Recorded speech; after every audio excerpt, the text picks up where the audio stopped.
I hope you are in good condition and health.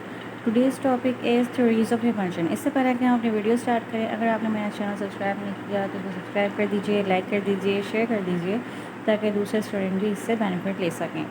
तो हमारा है सबसे जो टॉपिक है वो है theories of emulsion. Theories of emulsion में सबसे फर्स्ट थ्योरी है मॉलिक्यूलर एड्जॉर्प्शन थ्योरी। ये क्या कहती है? Surface active agent also known as amplifiers play a crucial role in emulsification by reducing interfacial tension at the oil water interface.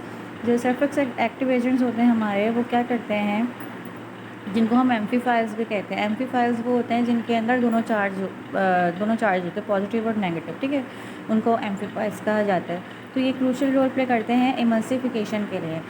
ये क्या करते हैं, ये इंटरफेशियल टेंशन जो है वो दूर करते हैं ऑयल और वाटर की बाय एब्जॉर्बिंग एट दी। अच्छा, ये कैसे इंटरफेशियल टेंशन रिड्यूस करते हैं? These agents are achieve this by absorbing at the interface forming monomolecular films.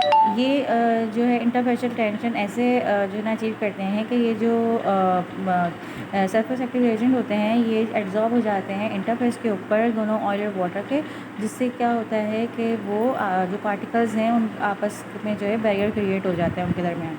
Surface active agent upon absorption form coherent monolayers at the oil water interface. जो surface active agent होती है ना, जब absorb हो जाती है तो ये कोहेरेंट मोनोलेयर बना देती है, यानी कि इससे क्या होता है कि जो ऑयल जो पार्टिकल्स हैं वो जो है डिस्पर्स स्पेस के पार्टिकल वो आपस में अट्रैक्ट नहीं होते और जो डिस्पर्स ही रहते हैं इमर्जन में।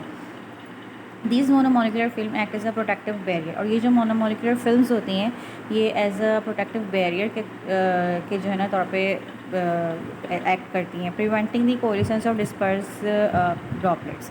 और ये प्रिवेंट करती हैं कोलिशंस ऑफ डिस्पर्स ड्रॉपलेट्स की, क्योंकि क्या होता है, क्योंकि आप जानते हैं कि जैसे कि कोलिशंस से जो है इरिवर्सिबल फेनोमेना होता है ये, ठीक है, और ये अनवांटेड इनस्टेबिलिटी कॉज करता है इमर्जन में। तो इसको प्रिवेंट करने के लिए जो है हम ये monomolecular absorption theory mostly commonly ये यूज़ करते हैं। Moreover the flexibility of these films enables rapid deformation gas off destruction thereby enhancing immersion stability. और ये इससे क्या, और ये हैं तरह की मोनोमोलिकुलर जो सरफेस एक्टिव एजेंट की जो ये क्या कहते हैं बैरियर होता है, ये क्या प्रोवाइड करता है कि जो इमर्जन है अगर वो फॉर एग्ज़ाम्पल कि अगर वो जो है ना क्या कहते हैं नीचे बैठना शुरू हो गया या क्रीमिंग हो रही है, तो वो अगर हम उसको ईजीली मतलब वो रीडिस्पर्स हो जाएगा, यानी अगर हम उसको जो है ना शेक करेंगे तो वो ईजिली रीडिस्पर्स हो जाएगा और वापस से वही हमें क्वालिटी इमर्जन की मिल जाएगी, ठीक है।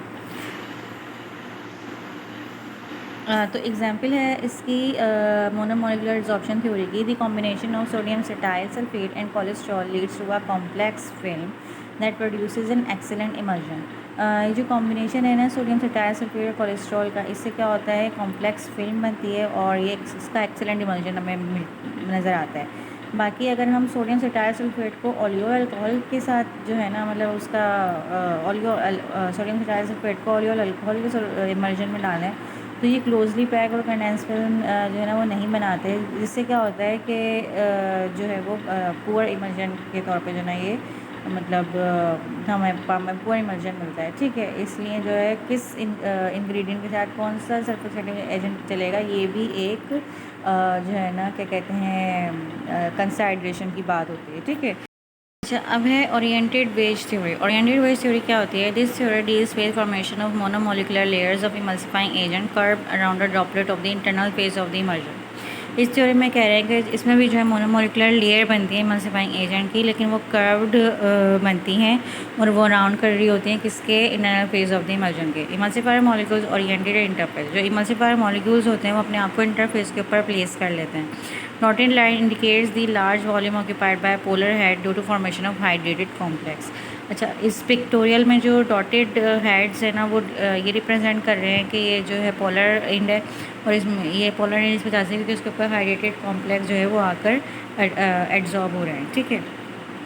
अब है अच्छा, it shows that close packing of molecule fit this curvature. अच्छा, ये जो इस तरह की जो पैकिंग है जो कि हमारे बी पिक में दिखाई है कि हालांकि ये क्लोज ली पैक्ड है लेकिन ये जो है वो अपने आप को फिक्स कर लेते हैं, ये ऐसे ओरिएंट होते हैं कि ये आपस में अट्रैक्ट नहीं होते अपने मॉलिक्यूल से, और ये जो है वो अपने आप को फिट कर लेते हैं उस क्या कहते हैं अराउंड दी ड्रॉपलेट। एग्जाम्पल है इसकी, in a system containing two immiscible liquid emulsifying agent would be preferentially soluble in one of the phases and would be embedded in that phase. इसकी एग्जाम्पल ये है कि अगर कोई सिस्टम है तो इमिसिबल लिक्विड का, तो इमल्सिफाइंग एजेंट जो है किसी एक फेज़ में जो है वो सॉल्युबल होगा और वो उसी फेज़ में जो है वो ज़्यादा एम्बेडेड भी होगा। एज पर this theory the added emulsifying agent forms a mechanical film by getting absorb at the interface of the liquid and offers stability to immersion. However, this theory could not explain the formation of type of immersion. इस theory के हिसाब से क्या हो रहा है कि जो इमल्सिफाइंग एजेंट है वो एक मैकेनिकल फिल्म बना लेता है जो कि कर्वेचर की शेप में होती है और ये एब्जॉर्ब हो जाता है इंटरफेस के ऊपर इमल्सिफाइंग एजेंट लिक्विड के, और ये स्टेबिलिटी प्रोवाइड करते हैं इमर्जन को। ठीक है, अच्छा, लेकिन ये जो है थ्योरी है ये फेल हो गई है इसमें कि जो है ये इससे हमें ये नहीं पता लगता कि किस टाइप का जो इमर्जन है वो फॉर्म हो रहा है। ठीक है, नेक्स्ट है हमारा प्लास्टिक और इंटरफेशियल फिल्म थ्योरी। इसमें क्या होता है, दी प्लास्टिक और interfacial film theory places the emulsifying agent at the interface between the oil and water surrounding the droplets of the internal phase as a thin layer of film absorbed on the surface of the drops। अच्छा, इस plastic और interfacial film theory में भी वही हो रहा है कि जो इमल्सिफाइंग एजेंट है वो इंटरफेस के ऊपर जाकर एब्जॉर्ब हो जाता है ऑयल और वाटर के और ये सराउंड कर लेता है। लेकिन इसमें क्या हो रहा है कि जो फिल्म बनती है वो थिन लेयर की फिल्म बनती है सरफेस के ऊपर। ठीक है, the formation of an oil and water और water in oil emulsion depends on the degree of solubility of the agent in the two phases. जो क्या कहते हैं, अब इसमें यह है कि हमें कैसे पता लगेगा कि oil in water in oil immersion है, तो ये डिपेंड करता है इस पर कि जो इमल्सिफाइंग एजेंट है वो किस टाइप के इमर्जन में किस में ज़्यादा सॉल्युबल है, यानी वाटर में ज़्यादा सॉल्युबल है या ऑयल में ज़्यादा सॉल्युबल है। with water soluble agents encouraging oil and water immersion and oil soluble emulsifier the reverse। अगर वाटर सोलेबल इमल्सिफाइंग एजेंट है तो इस वो क्या कहते हैं प्रमोट करेगा ऑयल इन वाटर इमर्जन को, और अगर वाटर इन ऑयल जो है ना सॉरी और अगर ऑयल सोलेबल इमल्सिफायर है तो वो वाटर इन ऑयल को जो है वो प्रमोट करेगा। ठीक है, तो ये इस तरीके से जाके जो पिक्टोरियल में दिखाया इस तरीके से जाके जो ये फिल्म बनाते हैं। नेक्स्ट चलते हैं,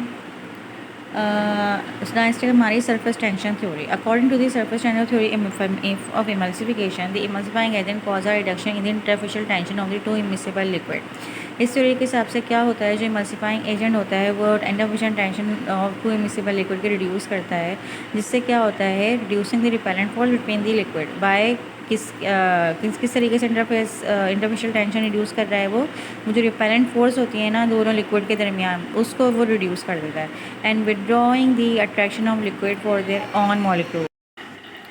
और जिससे क्या होता है कि जो उनके आपस में जो लिक्विड के दरमियान जो होती है अट्रैक्शन उसको रिड्यूस करता है ताकि वो स्टेबल इमर्जन फॉर्म हो सके।